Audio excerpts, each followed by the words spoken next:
40 Winks is a platform game that was released on the PlayStation in 1999. The story takes place in a series of dream realms where siblings Ruff and Tumble are tasked with saving these characters called Winks. The game being set in a magical dream world is kind of ironic because in the waking world, a nightmare was unfolding behind the scenes. 40 Winks was developed by Eurocom Entertainment, and despite being active for 11 years prior, this was the first original game they had developed. Many publishers aggressively competed for the rights to publish the game, but in the end, it was GT Interactive who came out on top.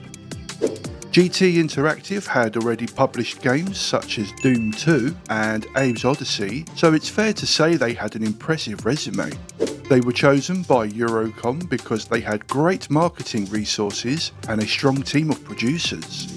They also had an array of financial difficulties and were on the brink of collapse. In the first quarter of 1999, GT Interactive reported a loss of $90 million. Later in the year, they would go on to report a sharp decline in sales compared to 1998. Then eventually, by the end of the year, the majority of their shares were acquisitioned by Infogrames. In the midst of all this drama, our little game in question was right in the firing line, absorbing all of the consequences.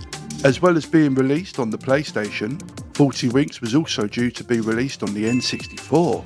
The N64 version was fully developed and sent out to critics to be reviewed before general release, but because cartridges were very expensive to mass produce and GT Interactive were financially on their knees, this idea was scrapped, making the game a PlayStation exclusive. Imagine picking up the latest copy of Nintendo's official magazine and reading "Move Over Mario" just to later find out that you'd need Nintendo's rival console to play it. All in all, 40 Winks got a pretty average rating from critics, but a lot of normal people, like you, found it quite interesting. Let's explore the game and find out why. As 40 Winks begins, we see our heroes, Ruff and Tumble, being tucked into bed. They don't want to go to sleep yet because they think sleeping is boring. However, their mum explains that going to sleep is a wonderful magical experience because of these things called winks, which allows them to be anything they want in their dreams. On the flip side, there are these things called hoodwinks, and they're responsible for causing children to have nightmares.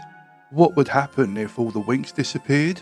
Well, Mum explains that it would be up to Ruff and Tumble to save the day, or night even. Meanwhile, down the street, there's a miserable old sod called Nightcap, and he's having a lot of trouble going to sleep. He has a sidekick called Threadbare, and I'm not sure how you guys feel about this, but I think Threadbare looks more like a monkey than a bear. Let us know what you think of Threadbare in the comments. Nightcap orders Threadbare to kidnap all 40 Winks that live in the dream realm. This prompts the player to pick which character they would like to play as and begin the game. All in all, there are 6 dream realms for the player to explore, each containing 3 levels and a boss fight with Threadbare. Each dream realm is uniquely themed and has its own quirks. The Nightmare realm is themed with scaredy things like witches, zombies and ghosts. The Underwater realm is themed with, well, lots of water. The Space realm is themed with mounted guns and these cheeky little aliens running around. The Prehistoric realm is themed with, you guessed it, spiders, and maybe some dinosaurs as well. The Castle realm is themed with lots of trapdoors like this, and the Pirate realm is themed with these unavoidable exploding barrels. Speaking of realms, if you want to see the realms of more video games from the 90s and noughties, please remember to hit the subscribe button. Plus, if you let me know what your favourite games are in the comments, I'll add them to my list. Now, most players will be ready to take on these various enemies and obstacles, but one thing they may not be ready for is just how much swimming they'll have to do in this game. 40 Winks has got more water than you could shake a canoe at. Almost every level requires the player to go for a swim at some point, and getting back on dry land can be incredibly frustrating. To get to the Winks, the player will need to get through these doors, They're unlocked by collecting a number of cogs scattered around the levels. Whilst exploring, they'll also be on the hunt for dream keys. Collecting all of these in a realm unlocks the entrance to the boss, which the player will need to defeat in order to move to the next realm.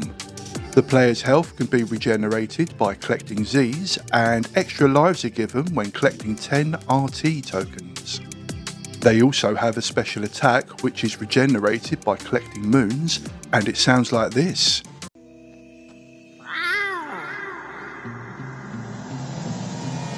Oh, sorry, I mean... yeah, that one. Scattered throughout the game are these jack-in-the-boxes, which, when entered, allows the player to temporarily gain special abilities.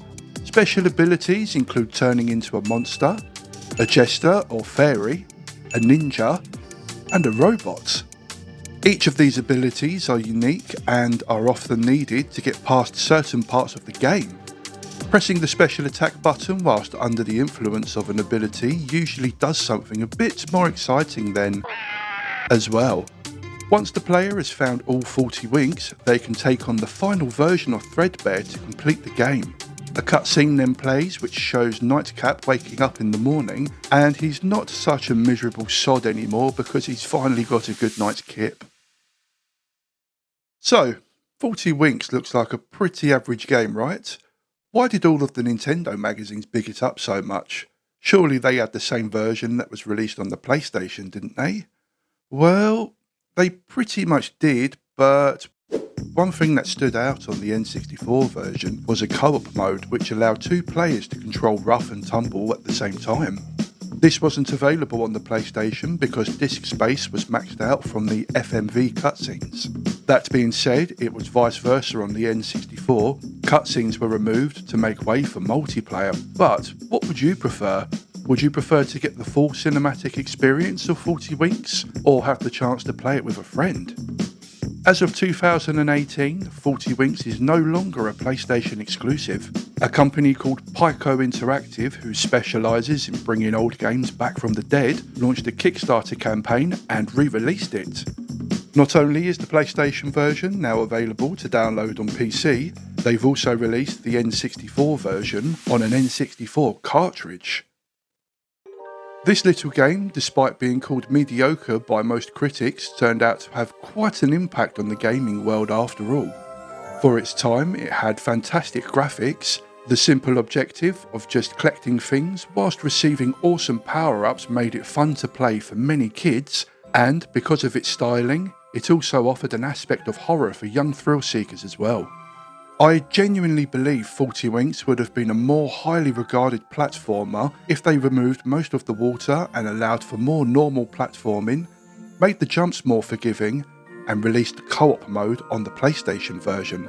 Nevertheless, the game was released at a time when platforming games were king and competition was rife. Despite facing its fair share of challenges, 40 Winks has proven that even the smallest dreamers can make a lasting impact.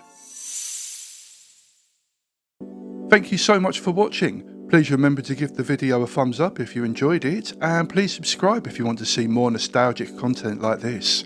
If you'd like me to make a video about your favourite games, let me know what they are in the comments and I'll add them to my list. Thanks again, hopefully see you in the next video.